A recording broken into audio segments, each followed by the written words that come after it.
এক ইতিহাস গুপ্ত ঘরে রাখা আছে। ইতিহাস কি বলছে? কি মির্জাফর সিরাজের সঙ্গে বেমানি করলো, কিন্তু না, সিরাজের আগে দেখাশুনো করতো। নবাব মির্জাফর সবকে মেনটেন করে রাখতো। সিরাজকে 1756 সালে হাত ধরে গদিতে বসালেন। বাজনার গোষ্ঠীর সর্দার ছিলেন আলিবর্দী। আলিবর্দীর দাদার কাজ ছিল নগর নগর ঘুরে সুন্দর রমণী তুলে নিয়ে এসে হারেমে দাও। এই করে সুজউদ্দিনের হয়েছিল 1600 বেগম। ওটা প্ল্যান খুব মার্ডার ওনার স্বামী করে। পরবর্তীকালে হয় তুমি নবাব হবে বা তোমার ছেলে নবাব হবে, এই হিসেব করে মির্জাফর সাথে সিরাজদৌলার দিয়ে দেওয়া হবে। নবাবী অভিষেক হলো। অভিষেক হওয়ার পর কাশিমবাজার থেকে ব্রিটিশদেরকে আপনি মুর্শিদাবাদ ঘুরতে যাচ্ছেন? শুধু মুর্শিদাবাদ নয়, কোনো ঐতিহাসিক জায়গা ঘোরার জন্য অবশ্যই সেখানে একটা গাইড নেওয়া প্রয়োজন হয়।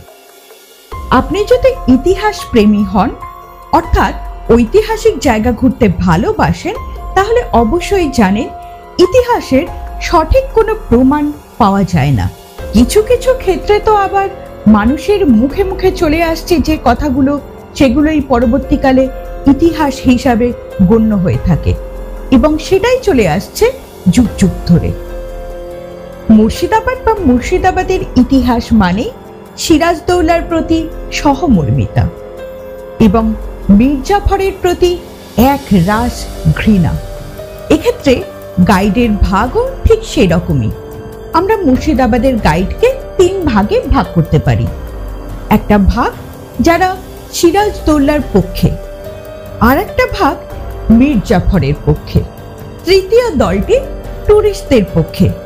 অর্থাৎ কিভাবে মুখরোচক খবর বা মুখরোচক তথ্য টুরিস্টদের প্রদান করে তাদের আকর্ষণ করা যাবে। ঠিক যেমন আজিমুন্নেসা বেগমের সমাধি, যাকে কলিজা খাগি বলা হয়, অর্থাৎ তিনি কিনা প্রতিদিন একটি করে শিশুর কলিজা খেতেন। এই হাস্যকর তথ্য নিয়ে এবং তার সঠিক ইতিহাস নিয়ে থাকবো অন্য কোনো ভিডিওতে। আজকে চলুন জেনে নিই মুর্শিদাবাদের বুকে সেই প্রথম 2 দল গাইডের কথা। কি বলছে গাইডরা? চলুন শুনে নেওয়া যাক এই ভিডিওতে। ইতিহাস 2 রকমের আছে। এক ইতিহাস বেচা কিনা হয়েছে, এক ইতিহাস গুপ্ত ঘরে রাখা আছে। তো যেটা গুপ্ত ঘরে রাখা আছে অনেক পাবলিকও জানে না। সবাই বলে কি এক ইতিহাস কি বলছে, কি মির্জাফর সিরাজের সঙ্গে বেমানি করলো, কিন্তু না, আলীবর্দী খানের জামাই মির্জাফর, আলীবর্দী খান বাঁচাকালীন নবাব মির্জাফরকে খুব ভরসা করতেন। উনি একটা ধার্মিক লোক। তো আলীবর্দী খানের 3টে মেয়ে, ঘসিটি বেগম বড় মেয়ে, আমিনা বেগম, মমিনা বেগম। তো 2টো সন্তান ছিল। আমিনা বেগমের 2টো ছেলে, একটা সিরাজ, একটা একরামউদ্দৌলা। আর মমিনা বেগমের এক ছেলে একরামউদ্দৌলা। ঘসিটি বেগমের কোনো সন্তান ছিল। তো ঘসিটি বেগম নিজের বোনের কাছ থেকে সন্তান নিয়েছিল সিরাজকে, এই একরামউদ্দৌলা, যে আমার কোনো সন্তান নাই, তো একটা মানে সিরাজের ভাইকেই নিয়েছিল। সিরাজের আলীবর্দী খান বাঁচা থাকে কালীন, তখন সিরাজ অনেক ছোট। তো আলীবর্দী খান বলেছিলেন নবাব মির্জাফরকে যে আমার কিছু হয়ে গেলে, সিরাজের আগে দেখাশুনো করতো, নবাব মির্জাফর সবকে মেনটেন করে রাখতো, না তো তখনও গদিতে বসতে পারতো, ছেলেদেরকেও বসাতে পারতো, কিন্তু উনি বসাননি, কাউকেই বসাননি, সব ইংরেজরা বসে। তো আলীবর্দী খান বেঁচে থাকা কালীন বলেছিলেন যে আমার কিছু হয়ে গেলে আমার ছোট নাতিকে সিরাজকে বসাবেন গদিতে। আলীবর্দী খান যখন মারা গেল, তো গদিটা নিয়ে লড়াই চলছে। ঘসিটি বেগম বললেন যে আমার ছেলেকে বসাবেন, একরামউদ্দৌলা। আর নবাব মির্জাফর বললেন কি না, আমি আপনার বাবাকে যেটা কথা দিয়েছি সেই কথার খিলাফে আমি যাব। সিরাজকে 1756 সালে হাত ধরে গদিতে বসালেন। বসাবার পরে একটা ঘোষণা করলেন কি আজ থেকে বাংলা, বিহার, উড়িষ্যার নবাব সিরাজ বসার সাথে সাথে উনি বেপরোয়া হয়ে গেলেন। কাউকে আর উনি চিনা ছিলেন না। কে সিরাজ? সিরাজ মির্জাফরকে সেনাপতি পদ থেকে সরিয়ে দিলেন, ওনার আর কোনো পাওয়ার নাই। সেইখানে প্রধান সেনাপতি বানালো নিজের শালাকে, মোহনলাল, যে লুৎফর নিসার ভাই। এই হবার পরে ঘসিটি বেগমকে বন্দি করে দিল নিজের মাসি। ওনার মাসিকে যখন বন্দি করে দিল, যা সম্পত্তি মম্পত্তি ছিল লুটে দিল। এই কাজটা করার পরে চলে গেল উড়িষ্যায়। উড়িষ্যায় নিজের ভাইয়ের সঙ্গে একটা যুদ্ধ হলো, পূর্ণিয়ার যুদ্ধ, ইকরামউদ্দৌলার সঙ্গে। নিজের ভাইকে ওখান থেকে হত্যা করে উড়িষ্যা থেকে এসে এখানে আসলো। আর অত দূর যাব না। এখানে যখন আসলো ডাইরেক্ট জগৎ শেঠের বাড়ি যায়। জগৎ শেঠকে বলে, উনি ট্যাক্স লিবার জন্য কি লিবার জন্য, উনি তো একটা নবাব। জগৎ শেঠকে বললেন সিরাজদৌল্লা কি 2 কোটি টাকা দরকার। জগৎ শেঠ বললেন কি আমার এখন শাখাতে পয়সা নাই, ট্যাক্সালও নাই, আপনাকে কিছুদিন পরে টাকাটা দেওয়া হবে। সিরাজ কিন্তু সহ্য করতে পারলো না কথাটা, ভরা দরবারে জগৎ শেঠকে মেরে বন্দি করে। নবাব মির্জাফর যখন বললো কি এই ধরনের যত কাজ করতো সব ওনার ঘাড়ে পড়তো, সিরাজকে বললেন কি নবাব মির্জাফর কি আপনি জগৎ শেঠকে ছাড়ুন। তো এই কথা বলার কালীন নবাব মির্জাফরকে এই বাড়িতে অ্যাটাক করে দিল সিরাজ। নিজের কামান বসিয়ে দিল, কি বললো কি নবাব মির্জাফরের বিল্ডিং উড়িয়ে দাও। নবাব মির্জাফর এই বিল্ডিংটা উড়িয়ে দাও। তো এবার নবাব মির্জাফর কি করলেন, উনি ঘাবড়িয়ে দিলেন ছেলে পেলে নিয়ে। তখন মিরন কিন্তু এখানে ছিল না, মিরন রাজমহল। তখন উনি তো ঘাবড়িয়ে গেলেন নবাব মির্জাফর, আমার বিল্ডিং উড়িয়ে দিবে, এ তো উগ্র মিজাজের ছেলে। নবাব মির্জাফরের যখন সেনারা শুনলেন আরে আমার তো প্রধানমন্ত্রীকে বন্দি করে রেখেছে, উনারা এসে মির্জাফরকে ছাড়ালেন। তখন সিরাজ জগৎ শেঠকে ছাড়ল। জগৎ শেঠকে যখনই ছাড়লো, জগৎ শেঠ একটাই প্রতিজ্ঞা করেছিল কি চরের বদলা নিব। তো নবকৃষ্ণ কলকাতায় জগৎ শেঠ, উমির চাঁদ, রায়দুল্লভ, রাজবল্লভ, মানিক চাঁদ, উমির চাঁদ, তারপরে নবকৃষ্ণ, যে কলকাতার শোভাবাজারে এখন দুর্গা পুজো হয়, এখনো ব্রিটিশদের লাগানো আছে ছবিগুলোতে রাজবাড়িতে। এরা সবাই মিলে ই হলো সিলেট হলো। সবাই বলেন কি মির্জাফর দাঁড়িয়েছিল পলাশির যুদ্ধতে, কিন্তু ওনার কোনো পাওয়ার ছিল না, আপনাকে চাকরি থেকে সরিয়ে দেওয়া হয়েছে। তো কোনো আইপিএস অফিসার রাস্তা দিয়ে ওকে চাকরি থেকে সরিয়ে দিলেন, উনি রাস্তা দিয়ে চলে যাচ্ছেন, আর তার কোনো পাওয়ার নেই। উনি কোনো দাঙ্গা যদি লেগে গেল রাস্তার কিছু করতে উপর, পারবেন না। উনি নেমে দাঁড়িয়ে দেখতেই পারবেন এইভাবে। কোনো অফিসার এসে যদি বলে স্যার আপনাকে রিভলভার দিলাম আপনি গুলি চালান, উনি পারবেন না। তো সেই কাজটা হয়েছিল পলাশির যুদ্ধতে মির্জাফরের সঙ্গে। সিরাজ যুদ্ধ করার আগে বলে দিয়েছিলেন যে কোনো কথা বলবেন না ওখানে শেঠদেরকে, রাজাদেরকে। তো তাও সাপোর্ট করেছিল, 1,500 সেনা লেগে গেছিল। 22 জুনে নামাজ পড়লেন, 21 জুনে কাটরা মসজিদে নবাব মির্জাফর। 22 জুনে 1,500 সেনা নিয়ে গেল পলাশির যুদ্ধতে। 23 জুনে ঝামেলা হলো, তাও যুদ্ধটা হতো না। ব্রিটিশরা একটা সিলেক্ট করছিল ওখানে বসে যে আজকে ঝড় বৃষ্টি আসার কথা আছে, আজকে ঢুকে দাও সকাল 8টায়। তখন 8টা বাজছে ভোর। এই কথা হতে হতে সিরাজের যে লোক ছিল ফার্সি, ইংরেজকে গুলি চালিয়ে দিল। তখন যুদ্ধটা আরম্ভ হলো, 1টা অব্দি যুদ্ধ হয়েছিল। তারপরে গোলা কামান বারুদ যা ছিল সিরাজের সব নষ্ট হয়ে গেল, ছেড়ে পালিয়ে গেল। নিজের বাড়ি গেলেন সিরাজ, বাড়ি গিয়ে নিজের ফ্যামিলি নিয়ে নৌকা করে পাটনার দিকে পালিয়ে গেল। আর ঘুরিয়েছিল দমসাপটে। ব্রিটিশরা তখন রাজমহলে আছে বিহারে।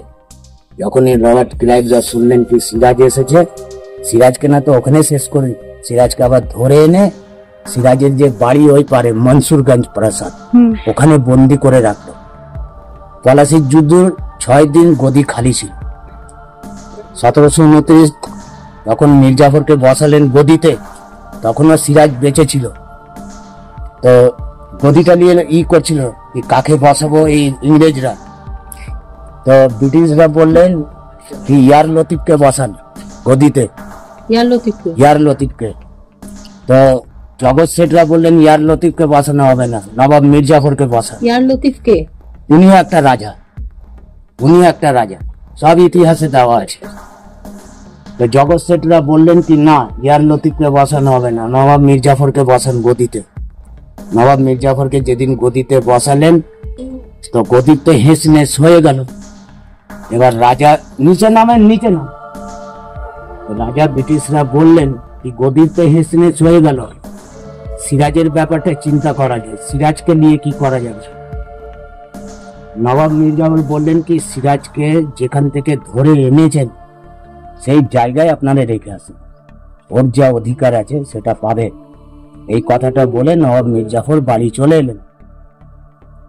ইনারা বসে একটা আলোচনা করছে, ওখানে একটা সিলেট হচ্ছে কি সিরাজ মির্জাফর একই বংশে, যদি মির্জাফর সিরাজকে গদি ঘুরিয়ে দিয়ে দেয় তার এক বিপদে পড়ে যাবে। রাত্রে ষড়যন্ত্র করে সিরাজের ভেন্টালিটা খুলে জানলা দিয়ে গুলি করে মারা হয়েছে। ইতিহাস খুঁজে নেবেন। আচ্ছা, গুলি করে মারা হয়েছিল। তারপর তাকে কবর দেওয়া হলো, মির্জাফর দাঁড়িয়ে কবর দেওয়া করেছিল। তোকে যে বলে 4 টুকরো করা হয়েছে, ওটা মুসলিম ঘোরানো হয়েছিল। মুসলিমের এগুলো বললাম না, এক ইতিহাস বেচা কিনা হয়েছে। কোন মুসলিমের দেহ আপনি কুচি লাশটাকে গোসল দিতে পারবেন না, হয় আপনাকে গঙ্গায় ফেলতে হবে আর না তো পুটলিতে বেঁধে আপনাকে কবর দিতে হবে, ওতে গোসল হয় না। তো ওকে যদি কুচি কুচি করে কাটাই হতো তো ওকে গোসল করে ভালো দিব্যি সুন্দর করে কবর দেওয়া হলো। কিন্তু ওনার যে হাইট 60 ফুট না 6 ফুট, 6 ফুট, শেষ কবর তো অত লম্বা নয় না কবরটা যেটা হয় না, আপনি যে এটা দেখছেন তো চারটা, হ্যাঁ আরে এটা যে আপনি ভাবছেন কি এইটুকু কবর আছে, হ্যাঁ, কিন্তু এইটুকু কবর না, নিচে অনেকটা বড়, উপরে সৌধটা অতটা। চলে এইখান থেকে এই অবধি, হ্যাঁ, তখন মাটি খোঁড়া হয় এই সোনা অবধি, হ্যাঁ, আর 7 ফুট লম্বা থাকবে। হ্যাঁ, তো মাটিটা চালান যায় নিচে থেকে, এই যে এটা মাটি তো এটা খাড়া আছে কিন্তু চালান যাবে, ভেতরে আরো বক্স টাইপের করা আছে, বক্স টাইপের, বক্স টাইপের যাবে ওই হিসাব। ওই হিসেবে কারণ উপরটা এবার আপনি হাইটটাতে কিছু হবে, আপনি যেভাবে ডিজাইন যতটুকু ইচ্ছা করতে পারি। আচ্ছা, যেভাবে আপনি মার্বেল বসান যে আপনি ছোট বসান কি বড় বসান, যা খুশি বসান, আপনার ব্যাপার। সর্বপ্রথম এদের বংশ পরিচয়টা জানতে হবে। আলীবর্দীরা হচ্ছে 2 ভাই 1 বোন। বোনের নাম হচ্ছে শাহ খানম বেগম, বোনের স্বামী হচ্ছে মির্জাফর, মির্জাফরের ছেলে হচ্ছে মীর, জামাই হচ্ছে মীর কাসিম। মির্জাফরের আরো 2টো বউ, সিরাজদৌলার বিয়েতে 2জনকে নিয়ে আসা হয়েছিল, একজন বাব্বু বেগম, একজন মুন্নি বেগম। এদেরকে মির্জাফর পরে বিয়ে করে নেয়, হরিয়া 3টে স্ত্রী। আমি পুরো চ্যাপ্টারটাই বাদ করে দেব। আলীবর্দীর দাদা হাজি আহমেদ, ওনার 3 ছেলে, নওয়াজেশ মোহাম্মদ খান, জৈনুদ্দিন আহমেদ খান, সৈয়দ আহমেদ খান। আলীবর্দীর 3 মেয়ে, ঘসিটি বেগম, আমিনা বেগম, মমিনা বেগম। আলীবর্দীর দাদার 3 ছেলের সাথে আলীবর্দীর 3 মেয়ের পাল্টাপাল্টি বিয়ে হয়েছে। ঘসিটি বেগম বড় মেয়ে হিসেবে ওনার কোনো ছেলে পেলে নেই, উনি নিঃসন্তান। আমিনা বেগমের 2 ছেলে, সিরাজউদ্দৌলা আর ইকরামউদ্দৌলা। পয়েন্ট লক্ষ্য করবেন, আমার বলার মধ্যে অনেক কিছু আছে। এবার একটু জানার বিষয়, আলীবর্দীরা কোথায় কামলো, এগুলো না জানলে ক্লিয়ার করতে। আলীবর্দীরা হচ্ছে তুর্কিস্তানে, মির্জাফর হচ্ছে ইরানে। এরা কার টাইমে এলেন, মুর্শিদাবাদে কি করতে এলেন, এগুলো জানতে হবে। এরা ছিলেন মুর্শিদ কুলি খার টাইম। কি করতে, এখন যেমন বিয়ে বেরোলে বাজনা বেরো, তখন ওই নবাব বেরোলে বাজনা বেরো। বাজনার গোষ্ঠীর সর্দার ছিলেন আমি। বাজনার গোষ্ঠীর সর্দার থেকে তো হুট করে নবাব হওয়া যায় না। কি করে নবাব হল? আলীবর্দীর দাদার কাজ ছিল নবাবকে কি করে খোঁজ করা যায়। তখন মুর্শিদ কুলি খাঁ অনেস্ট নবাব, ওর ধারে কাছেও ভিড়তে পারে না। তাহলে কাকে খোঁজ করছে? মুর্শিদ কুলি খাঁ জামাই সুজউদ্দিন। কি দিয়ে খুশ করছে? আলীবর্দীর দাদার কাজ ছিল নগর নগর ঘুরে সুন্দর রমণী তুলে নিয়ে এসে হারেমে দেওয়া। এই করে সুজউদ্দিনের হয়েছিল 1600 বেগম। কিন্তু আসল বেগম হচ্ছে মুর্শিদ কুলি খাঁর মেয়ে আজিমুন্নেসা বেগম, যার জ্যান্ত সমাধি মুর্শিদাবাদে পেলেন। আপনি যে হিস্ট্রিটা পেয়েছেন ওটা রং ছিল, ওনার স্বামী মেরেছিল, কিন্তু ওটা প্ল্যান টু মার্ডার। ওই চ্যাপ্টারটাও আমি বাদ করবো, নাহলে এদিকে আবার এবার আপনাকে বলি, আপনাকে তো আমি খুশ করছি, তাহলে আপনার কাছে আমি কিছু পাওয়ার আছে রেখে। আপনি সুজউদ্দিন, আপনি যখন নবাব হলেন, আপনি আমাকে বিহারে দাওয়ান করার জন্য অফার। আমি কি বললাম যে আপনাকে আমি খুশ করতেই ভালো আছি, আমার কোনো পদের দরকার নেই। যদি পদ দিতে হয় তো ভাইকে দেন, ভাই খুব চালাক এবং ভাই খুব সাহস। আলীবর্দী সুজউদ্দিনের কৃতিত্বে বিহারে দেওয়ান হয়। সুজউদ্দিনের কৃতিত্বে দেওয়ান হয়ে খালি দেওয়ানি করতেন তা নয়, ওনার টার্গেট ছিল যে উনি কি করে পরবর্তীকালে নবাব হন। উনি এত তাড়াতাড়ি নিজের ফেভারে সৈন্য কালেক্ট করলেন, তিনি সুজউদ্দিনকেই বিক্রি করতে পারেন। কিন্তু সুজউদ্দিনের কৃতিত্বে দেওয়ান, সুজউদ্দিনকে কোনো বিক্রি করলেন না। সুজউদ্দিনের ছেলে যখন সরফরাজ খান নবাব হলো, ওনাকে 11 মাসের মাথায় বলছেন, তোমার বাবার গোলাম ছিল, তোমারও গোলামি করছে, আর তোমার গোলামি করতে রাজি নয়, তোমার সাথে আমি যুদ্ধ করতে চাই। এই গিরিয়ার যুদ্ধে পরাজিত করলেন আলীবর্দী। এবার এখানে আরো পয়েন্ট আসছে, কি যেদিন সরফরাজকে পরাজিত করলেন সেই দিন কিন্তু সিরাজদৌল্লার জন্ম। তার আগে বলে দিই, এই আলীবর্দী এই গিরিয়ার যুদ্ধে আলীবর্দীর সাথকে দিল মির্জাফর। কে প্রবণ দিল? আলীবর্দীর বোন প্রবণ দিচ্ছে যে ভাইয়ের কোনো ছেলে পেলে নেই, 3টেই মেয়ে, তখন কোনো মেয়ের ছেলে পেলে হয়নি। সেই সূত্রে তুমি যদি ভাইয়ের সাথ দাও, ভাইয়ের পরবর্তীকালে হয় তুমি নবাব হবে বা তোমার ছেলে নবাব হবে। এই হিসেব করে মির্জাফর সাথ। কিন্তু এখানে আরেকটা পয়েন্ট আসছে, যেদিন সরফরাজকে পরাজিত করলেন সেই দিন সিরাজদৌল্লার জন্ম। সেই হিসেবে সিরাজদৌল্লাকে আলীবর্দী খুব লাকি মনে করে নিলাম। সিরাজদৌল্লাকে পুরোপুরি নবাবী সেটেল করে নিয়ে সিরাজদৌল্লাকে নিজের ফেভারে টেনে নিলে, যে শিক্ষা দীক্ষা যাবতীয় টেনে দিতে লাগে। তখন কিন্তু মির্জাফরের আবার অল ফ্যামিলি কনক কি হল, আমি এক করতে গেলাম আবার এক হয়ে গেল। এটাকে কি করে বন্ধ করবে? এই ঘসিটি বেগমকে মির্জাফরের অল ফ্যামিলি এসে আবার প্রবণ দিচ্ছে। কি প্রবণ? তুমি যাকে পুষ্যপুত্র হিসেবে নেবে সেই নবাব হবে এবং তুমি রাজমাতা। কিন্তু ঘসিটি বেগম খুব যুবতী মহিলা ছিলেন। উনি নিজের বাবাকেও পরামর্শ দিতেন, নিজের স্বামীকেও পরামর্শ দিতেন, নিজস্ব গুপ্তচর ছিল।